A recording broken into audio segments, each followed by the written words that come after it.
m'appelle Philippe Fleury, je suis responsable de la protection militaire de l'aéroport de Genève en cas de crise. J'aimerais commencer par un chiffre. Il y a 1 200 000 vols au-dessus de la Suisse chaque année. Ça veut dire environ 3 300 par jour. Tous ces appareils sont guidés, sont contrôlés par SkyGuide chaque jour. Mais il se peut qu'il y ait des vols qui se passent mal.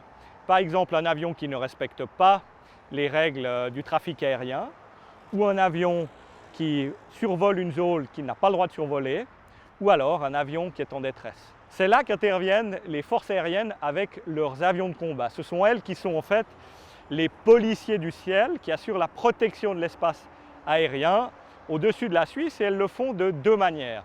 D'abord avec ce qu'on appelle des live missions, ce sont des missions de contrôle comme le feraient les policiers au bord de la route. Prenons un exemple, un avion d'un État étranger qui survolerait le territoire suisse serait contrôlé et escorté par les forces aériennes.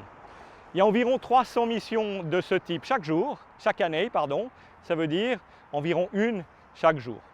Le deuxième type de mission, c'est ce qu'on appelle les hot missions. Alors elles nécessitent une réaction immédiate de la part des forces aériennes.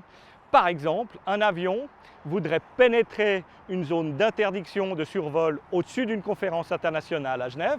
Il faut lui dire de partir, ou alors un avion en détresse, il faut l'escorter jusqu'au prochain aéroport. Et pour ce faire, les forces aériennes ont besoin d'outils performants, d'appareils qui volent vite, qui démarrent rapidement et qui volent très haut.